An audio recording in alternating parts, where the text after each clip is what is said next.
Super star Rajinikanth గారి గురించి మనం చాలాసార్లు చాలా వీడియోలో చెప్పుకున్నాం. అలానే తిరుమల వెళ్ళినప్పుడు ఒక స్నేహితుడి ఇంట్లో, చంద్రగిరిలోని స్నేహితుడి ఇంట్లో మేము ఉన్నప్పుడు, అప్పట్లో ఒకటే ఎఫ్ఎం రేడియో ఉండేది. ఆ సమయంలో ఏ పాట కావాలి మీకు అని యాంకర్ అడిగినప్పుడు సూపర్ స్టార్ పాట ఏంటి మేడం ఏదో ఒకటి అన్నాడు. నేను కృష్ణ గారి పాట ఏదన్నా వస్తుందేమో అని చెప్పేసి వెయిట్ చేస్తూ ఉంటే రజనీకాంత్ వచ్చింది. అప్పుడు మా స్నేహితుడు చెప్పేది, చిత్తూరు జిల్లా ఇటువైపు అంతా సూపర్ స్టార్ అంటే వీళ్ళే రజనీకాంత్ అని. అది అంటే తమిళనాడుకి బోర్డరు, పైగా మనం అప్పట్లో మెడ్రాస్గా ఉండేది కాబట్టి స్టేటు, అలా తమిళులు తెలుగులు అందరూ కలిసి ఉన్నటువంటిది. అంతెందుకు మన విజయకాంత్ కానీ వైభవ్ కానీ వీళ్ళందరూ కూడా మన తెలుగు వాళ్ళే అంటారు. విజయకాంత్ అయితే మన తెలుగు కాపు అని కూడా చెప్తారు. సరే, రజనీకాంత్ గారికి 72 ఏళ్ళు వచ్చాయి. ఆ వయసుకి అంటే ఆ శరీరానికి 72 ఏళ్ళు వచ్చాయేమో కానీ ఆ ఉత్సాహానికి కానీ సినిమాల మీద ఉన్నటువంటి ఆ ప్యాషన్, ఎప్పటికప్పుడు ఆయన బ్రేక్ ఇస్తాడు అనుకున్నా కూడా తనంతట తానే చెప్పినా కూడా బాబా సమయంలో మళ్ళీ సినిమాల్లో నటిస్తూ చాలామందిని ఉత్తేజితులు చేసే హీరోల్లో ఆయన ఒకటి.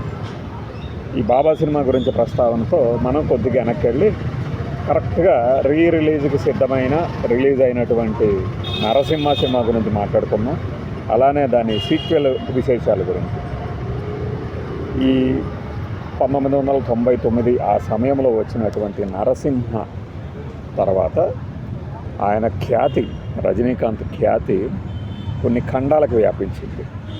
దానికి ముందు మనకు తెలుగులో ఆ డబ్బింగ్ సినిమాల ద్వారా పరిచయం అయ్యేవాళ్ళు. ముఖ్యంగా కృష్ణ గారితో అయితే 3 సినిమాలు చేశారు. రామ్ రాబర్ట్ రహీం, అన్నదమ్ముల సవాల్, ఇద్దరు అసాధ్యులే.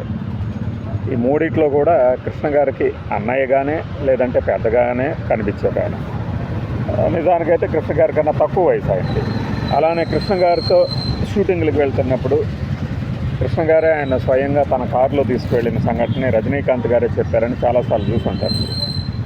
కారులో తీసుకెళ్తూ, అన్నయ్య నేను ఒక మాట అడుగుతాను మిమ్మల్ని, నేను ఎప్పటికైనా ఇలాంటి ఒక కారు కొనగలనా, నేను ఒక స్టార్గా ఎదగగలనా అని అడిగినప్పుడు కృష్ణ గారు నువ్వు తప్పకుండా ఒక స్టార్ అవుతావు, మంచి నటుడు నువ్వు అని ఎంకరేజ్ చేసినటువంటి విషయాన్ని ఆయన గుర్తు చేసుకున్నారు. నాకు కృష్ణ గారి గురించి ఆ జ్ఞాపకాలు చెప్తున్నప్పుడు కళ్ళు తడవుతాయి. ఎందుకంటే ఒక మనిషి ఎంత మంచిగా ఉండగలరా అని అనిపిస్తుంది. ఇక రజనీకాంత్ గారితో ఆయనకున్న అనుబంధం అంటే పెదరాయుడు సినిమాలో చేస్తున్నప్పుడు తెలుగు వీరులు ఎవరా షూటింగ్ కూడా జరుగుతుంది. ఈ సందర్భంగానే కృష్ణ గారి బర్త్డేకో ఏదో ఒక ఫంక్షన్లో రజనీకాంత్ గారు వచ్చి, ఈయన ఇంత వయసు వచ్చినా కూడా ఇంత ఉత్సాహంగా ఆనందంగా అదే గ్లామర్తో కనపడటానికి ఆయన మంచితనమే కారణం అని చెప్పారు. ఆ సూపర్ హిట్ని ఫాలో అయినటువంటి చాలామంది మన ఫ్యాన్స్కి, సినిమా లవర్స్కి అది గుర్తుండి ఉంటుంది. 1994-95 మధ్యలో జరిగింది ఈ సంఘటన. పెదరాయుడికి రిలీజ్కి ముందే. రజనీకాంత్ గారు మామూలుగా ఉన్నారు, కృష్ణ గారు తెలుగు వీరుల ఎవరాలో వేసుకున్నటువంటి బ్లేజరు ఉంటుంది కదా, ఆ బ్లేజర్ తీసేసి ఉంటారు బ్లాక్ అండ్ వైట్ ఫోటోలో. అంటే వాళ్ళ మధ్య అనుబంధం అలా ఉండేది. అలానే మహేష్ బాబు గారన్నా కూడా రజనీకాంత్ గారికి బాగా అభిమానం. మనం ఆ పోకిరి సినిమా రిలీజ్ అయిన తర్వాత దాని గురించి ఎంత పొగిడారో చూసాం. అట్లానే సూర్యనారాయణ బాబు గారు అని మన కృష్ణ గారి బావమరిది, ఆయన ఒకసారి ఈ రజనీకాంత్ గారిని మహేష్ బాబుని ఇద్దరిని కలిసి ఒక సినిమా తీస్తానంటే ఇద్దరు ఒప్పుకున్నారని కూడా చెప్పారు అప్పట్లో. కానీ ఆయన ఈ మధ్య చనిపోయారు కాబట్టి మనం ఆ యొక్క సినిమాని చూడలేకపోయాం. బట్ ఆ శ్రీకాంత్ అడ్డాలా కనుక నిజంగానే సీతమ్మ వాకిట్లో సిరిమాల చెట్టు సినిమాని కనుక తీసుంటే రజనీకాంత్ గారిని డ్యూయల్ రోల్లో పెట్టి మహేష్ బాబుని పెట్టి అది వేరే లెవెల్ సినిమా అయ్యి ఉండేది. ఓకే, ఇక ఇప్పుడు మనం నరసింహ సినిమాకి వద్దాం. దీనికి ముందు ఆ డబ్బింగ్ సినిమాలు వాటి వీటితో పరిచయం అయినటువంటి రజనీకాంత్ గారు తెలుగులో కూడా కొన్ని స్ట్రైట్ సినిమాలు తీశారు. విలన్గా నటించారు, హీరోగా నటించారు. అలానే జీవన పోరాటంలో శోభన్ బాబు గారికి తమ్ముడిగా నటించారు. ఈ సినిమాల పరంపరలో కొన్నేళ్ళు ఆయన ఇండస్ట్రీకి దూరం అయ్యారు. అప్పుడు తెలుగులో కూడా రావడంతో అంటే రాకపోవడంతో ఆ బ్రేక్ పడింది. ఆ బ్రేక్ పడిన తర్వాత కొన్ని డబ్బింగ్ సినిమాలు, సీక్రెట్ పోలీసు, బిర్లా రాముడు, అన్నామలై సినిమాలు ఇవి వచ్చాయి. ఆ కోవలో ఒక్కసారిగా ఒక ఉద్ధృతిగా వచ్చిన సినిమా షేక్ చేసిన సినిమా భాష. హమ్ సినిమానే రీమేక్ చేశారు అది. ఆ తర్వాత ముత్తు సూపర్ హిట్ అయింది. అరుణాచలం, నాకు ముత్తునే బాగా ఇష్టం, బట్ అరుణాచలం కూడా ఇష్టపడిన వాళ్ళు ఉన్నారు. అరుణాచలం కూడా హిట్. ఆ తర్వాత వచ్చిందే ఈ నరసింహ. ఒక సూపర్ స్టార్ తెలుగు సినిమాల్లో కూడా డబ్బింగ్ చేసి 100 days ఆడించగలిగినటువంటి సత్తా ఉన్న హీరో అని నిరూపించిన సినిమా. మాస్ ఎలివేషన్స్ కానీ, ఆ బీజిఎం కానీ ఏఆర్ రెహమాన్ ఇచ్చింది. నీకు ఈ రోజుకి కూడా చాలా చోట్ల పంచి డైలాగులు రజనీకాంత్ వినిపిస్తూనే ఉంటుంది నరసింహలో. మా బ్యాచ్లో డిగ్రీలు చదువుతున్న వాళ్ళు, సోదర సమానులైన వాళ్ళు, సోదరి సమానులైన వాళ్ళు కూడా చెప్పినప్పట్లో ఆ సినిమా గురించి భలే చేసింది అన్నయ్య, అసలు రమ్యకృష్ణ ఇంకెవరు చేయలేరు అన్నట్లుగా. అంటే నేను అప్పుడు ఆ అమ్మాయిలతోనే ఉన్నా, అదేంటి ఎవరు చేస్తే వాళ్ళు బాగా చేసేవాళ్ళు అన్నారు, మరి సౌందర్య ఏంటంటే సౌందర్య ఆంటీలాగా తయారైంది అని వాళ్ళు అన్నమాట. అప్పుడు ఆ చుట్టి వచ్చే పాటలో ఆ నాభి ప్రదర్శన ఇవన్నీ చూసింది. అంటే అప్పట్లోనే ఇలా మాట్లాడుకునే వాళ్ళం. ఇక అందులో నీకు వయసు అయిపోయిందని ఎవరన్నారు, వయసు అయిపోలా అని అబ్బాస్ చేత ఒక డైలాగ్ ఉంటుంది ఇందులో. ఏది, అతను అబ్బాస్ని తన కూతురికి ఇచ్చి పెళ్లి చేయడానికి కారులో వేసుకొని తీసుకొస్తుంటే రౌడీగాళ్ళు గ్యాంగ్ ఎంటబడినప్పుడు ఈయన షర్ట్ ఇప్పేసేసి ఇక విధ్వంసం అన్నమాట. ఆ సన్న పక్క పరసల శరీరంలో కండలు తిరిపి చూపిద్దామని కేసీ రవికుమార్ చేసిన ఫీట్. అది చూసి అంటాడనమాట, నీకు వయసు అయిపోయినట్టుంది అంటే, నాకు వయసు అయిపోయిందా అని ముందుకు దిగి ఫైట్ చేస్తాడు. నీకు వయసు అయిపోలే అంటాడు. అది జరిగి 30 ఏళ్ళు దాటినా ఈ రోజుకి రజనీకాంత్ గారు అలానే ఉన్నారు.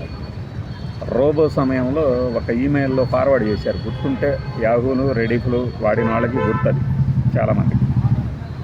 అందరూ 20 ఏళ్ళ తర్వాత ఇలా ఉంటారు అని కొన్ని ఫోటోలు వాళ్ళ హీరోలు హీరోయిన్లని ముసలితనంలో. రజనీకాంత్ని మాత్రం ఇంతకన్నా యంగ్గా చూపిస్తారు 2020లో ఎలా ఉంటారని. అది ఖచ్చితంగా అలానే జరిగింది. ఆయన అలానే ఉన్నాడు. అంటే మన సినిమా స్టార్లకు ఉన్న వరం కదా అది. ఈ ఇక నరసింహ సినిమాలో శివాజీ గణేశన్ గారు, ఆ తర్వాత మన రమ్యకృష్ణ నీలాంబరి క్యారెక్టర్లో కానీ ఈ స్వచ్ఛోతకం, సాత్వికం, బీభత్సం, భయానకం అనే ముగ్గురు మహిళలు ఎలా ఉంటారు అని చెప్తున్న సన్నివేశాలు. ఇక పెళ్లి కొడుకు వేసుకున్న బట్టల గురించి, పెళ్లి కొడుకు వినే వీడు వేసుకున్న బట్టల గురించి మాత్రం నన్ను అడగొద్దు. నేను ఒక కామెడీ సన్నివేశాలు. ఈ సినిమాని సిల్వర్ జూబ్లీ దాటి 200 రోజులు ఆడించాయి. అటు తమిళనాడులో ఇటు ఆంధ్రప్రదేశ్లో 80 థియేటర్లో 100 రోజులు ఆడింది. అప్పట్లోనే 50 కోట్లు కలెక్ట్ చేసిందని చెప్తారు. ఒక సూపర్ స్టార్ డమ్ము వచ్చిన హీరో ఇంకా ఏం కథలు ఎన్నుకోవాలి, ఇంకా ఎలాంటి సినిమాలు చేయాలి అంటే రజనీకాంత్ గారు ఒక్కొక్క సినిమా ఒక్కొక్క ఇది 150వ సినిమా. 150 తర్వాత ఇంకా ఏం చేయొచ్చు అంటే, ఇదిగో నేను ఇంకా ఇలా చేస్తాను అని చేస్తూనే ఉన్నారు. ఫ్లాప్లు అవుతున్నాయి. అంటే ఆ కథలన్నీ ఒకేలాగా, కాలాలు, కబాలీలు, ఇంకేవో దర్బార్లు, ఇంక ఈ మధ్య వచ్చిన పేట ఒకటి, ఈ మధ్య వచ్చిన వాటిలో మంచి ఎంటర్టైనర్. ఆయన వయసుకు తగింది. అట్లనే ఒకళ్ళిద్దరు యూత్ మేనల్లుడు ఇలాంటి క్యారెక్టర్లో చేపించి వాళ్ళకి ఒక చిన్న సందేశం ఇచ్చే ప్రయత్నాలు ఇవి చేస్తూ ఏంటంటే, అయితే ఒకటి నరసింహ సమయంలో ఆయన ఒక రాజకీయ పార్టీ పెడతాడు అని చెప్పి విపరీతమైన ప్రచారం సాగింది. అందుకు తగ్గట్టే ఏంటి ఇప్పుడు పార్టీ చేద్దామా అనగానే, నరసింహ నువ్వే నేనే నిలబడతా అది ఇదని పక్కన వాళ్ళ చేత భజన చేపిస్తారు. అలాంటి భజనలు చాలా ఉండేవి రజనీకాంత్ సినిమాల్లో. చివరికి రాజకీయంగా అంటే నిజ జీవితంలో మాత్రం ఒక ఫ్లాప్ సినిమా తీసాడు ఆయన. ఇలా పెట్టేసి ఇదే మన గుర్తు అని చెప్పి చివరికి ఇలా మూసేసి వెళ్ళిపోయాడు. దేవుడు శాసించాడు, ఈ అరుణాచలం ఆచరిస్తాడు అన్నట్లుగా దేవుడు మూసుకోమన్నాడు, నేను మూసుకున్నాను. ఒక పెద్ద బిరుదు వచ్చింది, పద్మభూషణం, పద్మవిభూషణ్. వీటితో మనం అంటే గల్వాన్ దగ్గర జరిగినటువంటి దాడి కాకముందు ఒక అటాక్, పుల్వామాలో అటాక్, శాంతి భద్రతల ఇంటెలిజెన్స్ వైఫల్యమైన బయటకు వచ్చిన మరుక్షణం, బయటకు వచ్చి ఆయన మాట్లాడిన మరుక్షణం జరిగిన పరిణామం అది. పార్టీ మూసుకోవాల్సి వచ్చింది. రాజకీయంగా మనం ఎంత బలంగా ఉండబోతున్నాము అని సినిమాల ద్వారా చెప్పిన ఒక సూపర్ స్టార్ అలా పిరికితనంతో మూసేస్తారు పార్టీని ఓపెన్ కాకముందని ఎవ్వరూ ఊహించారు. ఈరోజుకి ఏదో 1-2 సినిమా డైలాగులు వేద్దామని చూస్తారు కానీ ఏదో పాలిటిక్స్ మీద రజనీకాంత్ గారిని ఆ రకంగా ఎవరు చూడలేదు. ఇప్పుడు ఆ విజయ్ది ఏమవుతుందో తెలియని పరిస్థితి. చాలా ఆశలు పక్క పొరుగు రాష్ట్రాల్లో మనమే పెట్టుకుంటే అక్కడ ఉన్న వాళ్ళు ఇంకెన్ని ఆశలు పెట్టుకుని ఉంటారు. అలా రాజకీయాల్లోనే కాదు, సినిమా రంగంలో కూడా Rajinikanth one and only super star. ఇంత లాంగ్ కెరీర్ ఉన్నటువంటి కృష్ణ గారి అభిమానులుగా మనం చెప్తున్నమాట. రాజకీయంగా ఆయన తీసుకునే చర్యల మీద కానీ చర్యలు తీసుకోలేడు కదా, ఆ స్టాండ్ మీద మనకి విభేదాలు ఉండొచ్చు, కానీ సినిమాలలో ఉన్నది ఉన్నట్టు మాట్లాడుకోవాల్సిందే. ఆయన పంచ్ డైలాగులు మీరు రాత్రిపూట ఈ షార్ట్స్లో చూస్తూనే 2-3 గంటలు గడుపుతారు. అంత పవర్ఫుల్ పంచ్ డైలాగ్స్. బహుశా ఆయన రాయించుకుంటాడు.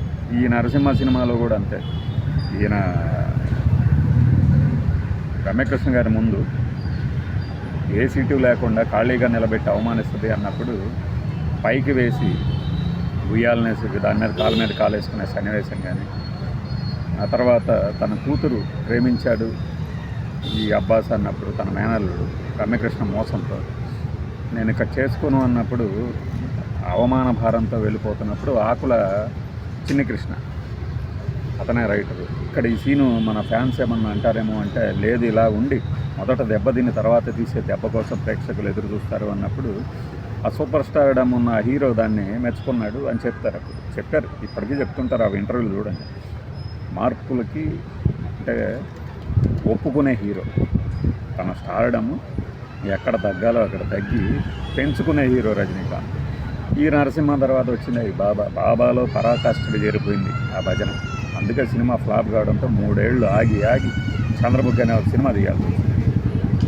అలా తన కెరీర్ని హిట్ అయినా ఫ్లాప్ అయినా ఆయనలో మార్పు ఉండదు. బట్ కథలను ఎంచుకునే క్రమంలో ఈ బాబా కొట్టిన దెబ్బతో చంద్రముఖి తర్వాత ఎన్ని రకాలుగా మారిందో ఈ తరం వాళ్ళకి తెలుసు.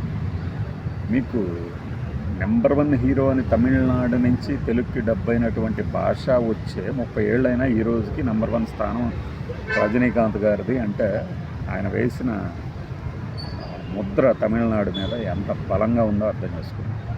బట్ రాజకీయంగా కూడా అతను వస్తే బాగుండు, ఆయన వస్తే బాగుండు అని ఎదురు చూసిన వాళ్ళకి మాత్రం నిరాశ మిగిల్చారు. ఈ సందర్భంగా 72వ పుట్టినరోజు సందర్భంగా ఆలస్యంగా ఆయన శుభాకాంక్షలు. మంచి సినిమాలు గతంలో ఎలా ఉన్నాయో అలాంటివి తీయాలని మన అందరి ఆకాంక్ష. ఈ నరసింహ సినిమా గురించి చెప్పాలంటే మాస్ ఎలివేషన్స్కి KS Ravikumar the top most apt director అనిపించింది మాకు. ఆ తర్వాత కూడా 1-2 తీశాడు, కానీ ఈ రోజుకి ఆ లెవెల్ సినిమా రాలేదు రజనీకాంత్ గారికి మాస్ ఎలివేషన్స్. ముఖ్యంగా తన అబ్బాస్ని పెళ్లి మండపం నుంచి తీసుకెళ్ళటానికి అప్పట్లో ఇంత టెక్నాలజీ లేదు కాబట్టి ఆ క్యామ్ మూమెంట్ చూపిస్తారు. నాన్న నా కోసం వీళ్ళైనా వచ్చింది, అటు చూడు అని చూపిస్తారు. చూడండి, అక్కడ ఒక ఊరే తరాలు వస్తుంది నరసింహ కోసం. అప్పుడు అబ్బాస్ని తీసుకుని వెళ్తున్నప్పుడు ఆ ఎలివేషన్ కానీ అది చాలామంది ఊవేళ్ళు ఊరాడు. చేయాలి కేఎస్ రవికుమార్ డైరెక్షన్. అందులో భాగంగానే ఆ స్నేహం కోసం వచ్చింది తెలుగులో మనకి చిరంజీవి గారితో. ఈ రోజుకి కేఎస్ రవికుమార్ అంటే ఆ యొక్క నరసింహ గుర్తొస్తుంది. రజనీకాంత్ గారి అంటే వడయప్ప తమిళ్లో.